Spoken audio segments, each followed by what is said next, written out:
Bismillahirrohmanirrohim. Assalamualaikum warahmatullahi wabarakatuh.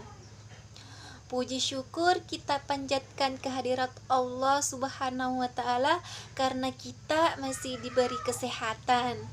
Dan jangan lupa berdoa kepada Allah Subhanahu wa Ta'ala agar kita selalu diberi kesehatan, tetap dilindungi dan dijauhkan dari segala penyakit, terutama penyakit yang lagi mewabah saat ini. Nah, pada hari ini kita akan belajar tentang tata cara sholat Jumat. Tujuan dari pembelajaran ini adalah agar siswa dapat mengetahui pengertian dari sholat Jumat, rukun dan syarat sholat Jumat, sunnah-sunnah sholat Jumat, syarat sah sholat Jumat, syarat dan rukun khutbah Jumat. Nah, pasti di sini kalian sudah mengetahui apa pengertian dari sholat Jumat, terutama laki-lakinya. Karena setiap hari Jumat pasti kalian melaksanakan sholat Jumat.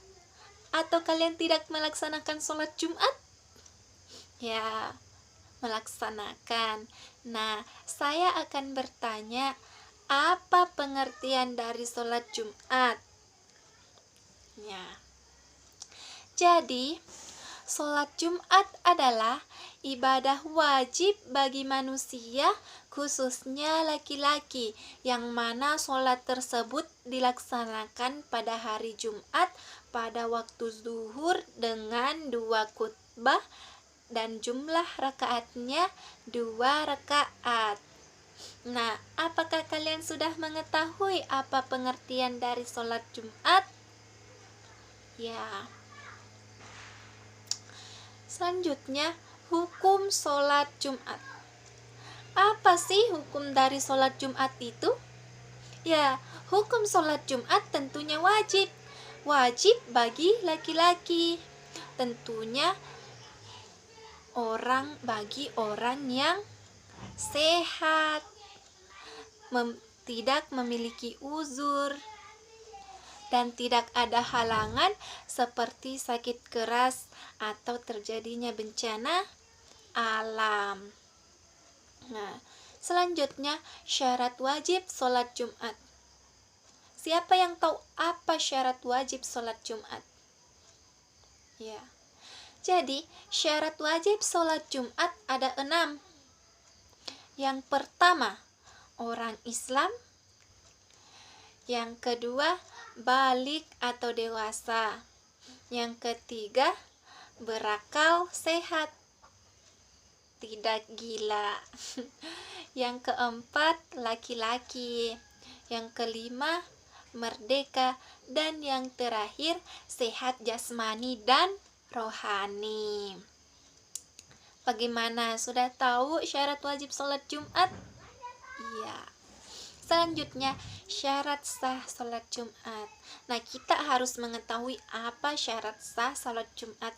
Karena tanpa kita ketahui apa sih syarat sah sholat Jumat itu, maka sholat kita tidak sah. Nah, syarat sah sholat Jumat ada 3. Yang pertama, bertempat tinggal di daerah yang melaksanakan sholat Jumat. Yang kedua, minimal dalam melaksanakan sholat Jumat berjumlah 40 orang. Jadi, dalam melaksanakan sholat Jumat itu jumlah jamaahnya minimal 40 orang. Tidak boleh di bawah 40 orang.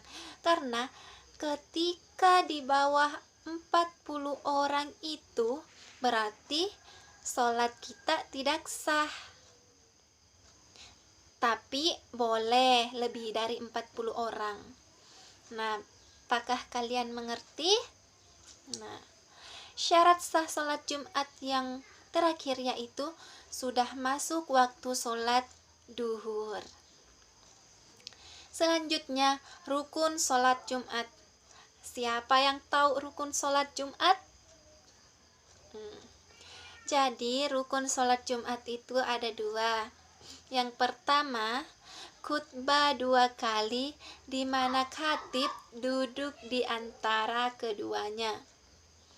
Yang kedua, sholat 2 rakaat dilakukan dengan berjamaah. Nah, jika tidak berjamaah itu namanya lagi bukan sholat Jumat, tetapi sholat duhur atau sholat individu.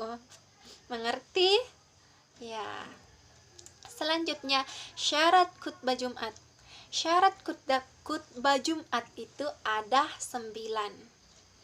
Nah, yang pertama, khatib harus suci dari hadas. Yang kedua, pakaian khatib harus bersih dan suci dari najis. Yang ketiga yaitu khatib harus menutup aurat.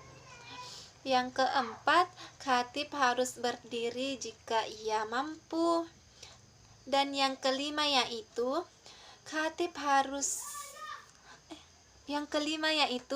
khutbah harus dilakukan pada waktu zuhur sesudah matahari terbit. Dan yang keenam yaitu khatib harus duduk sebentar atau sejenak dengan tumak nina.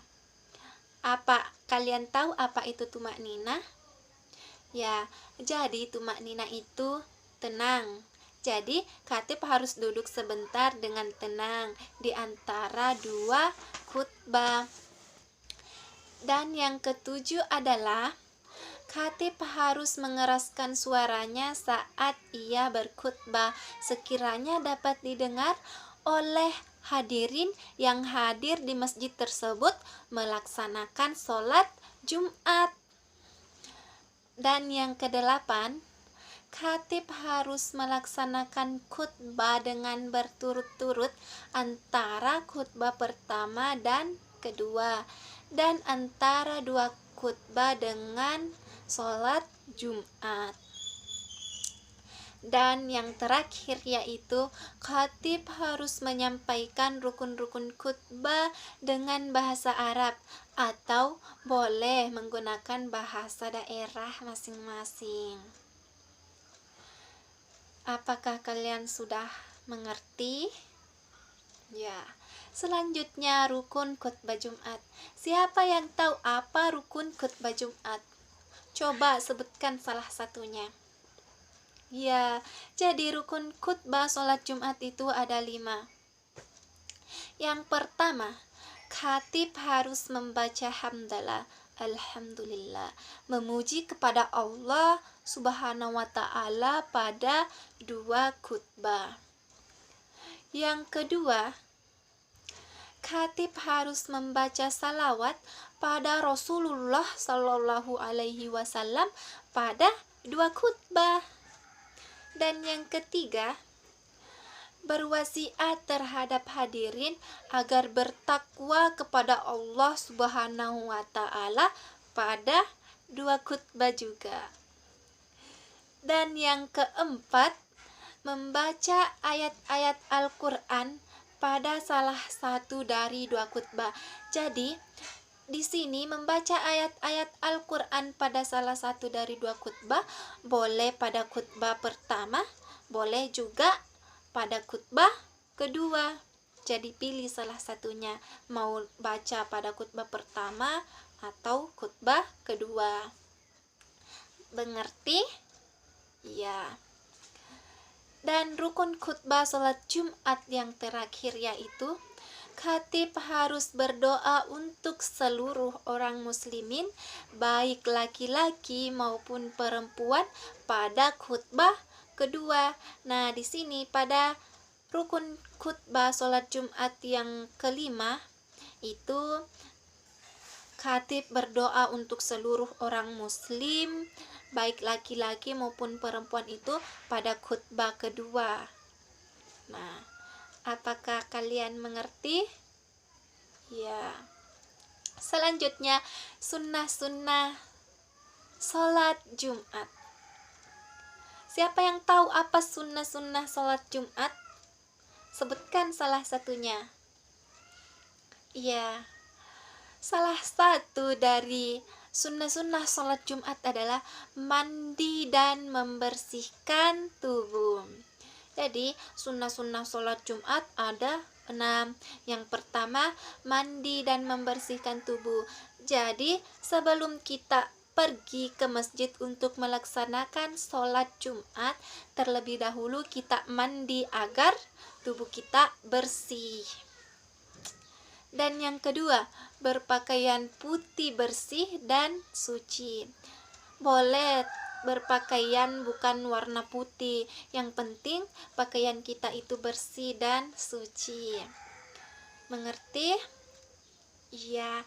Selanjutnya, memakai wangi-wangian. Nah, pasti di sini kalian semuanya memakai wangi-wangian, terutama laki-lakinya. Oh tidak ya, boleh tidak memakai wangi-wangian, tapi alangkah baiknya kalau kita memakai wangi-wangian. Ya. Dan yang keempat yaitu memotong kuku dan kumis. Apakah kalian di sini ada yang sudah berkumis? Belum ada. Nah, kita itu harus memotong kumis agar terlihat rapi, dan itu juga sunnah-sunnah sholat Jumat. Dan yang kelima yaitu memperbanyak bacaan ayat-ayat Al-Quran, berdoa, dan berzikir. Itu juga disunnahkan. Dan yang terakhir yaitu duduk diam dan tenang pada saat khatib berkhutbah. Jadi pada saat khatib berkhutbah, kita harus duduk diam dan tenang mendengarkan apa yang disampaikan oleh khatib. Tidak boleh bicara sana sini. Mengerti? Ya. Dan di sini juga ada hikmah dari melaksanakan sholat Jumat. Apa sih hikmah dari sholat Jumat? Nah, hikmah sholat Jumat yang pertama adalah sebagai upaya atau lambang dalam persatuan umat Islam. Dan yang kedua yaitu doa yang kita panjatkan atau minta kepada Allah Subhanahu wa Ta'ala akan dikabulkan lebih cepat. Nah, selesai sholat Jumat, kita berdoa kepada Allah Subhanahu wa Ta'ala, meminta apa yang kita inginkan, karena doa yang kita panjatkan kepada Allah Subhanahu wa Ta'ala itu lebih cepat dikabulkan. Nah, itu bagusnya kita melaksanakan sholat Jumat. Dan yang terakhir yaitu sebagai sarana syiar Islam. Apakah kalian semuanya sudah mengerti tentang materi yang telah saya sampaikan? Ya, jadi saya minta salah satu dari kalian menyimpulkan dari materi yang telah saya sampaikan. Ya, coba. Ya, jadi kesimpulannya adalah sholat Jumat adalah sholat wajib bagi manusia, terkhusus laki-lakinya, di mana sholat Jumat dilaksanakan pada hari Jumat pada waktu duhur dengan 2 khutbah dan jumlah rakaatnya adalah 2, dan hukum sholat Jumat adalah wajib bagi laki-laki. Mengerti? Ya. Nah, itulah materi pada hari ini. Lebih kurangnya mohon dimaafkan, dan apabila ada salah kata juga mohon dimaafkan. Wabillahi taufiq wal hidayah. Wassalamualaikum warahmatullahi wabarakatuh.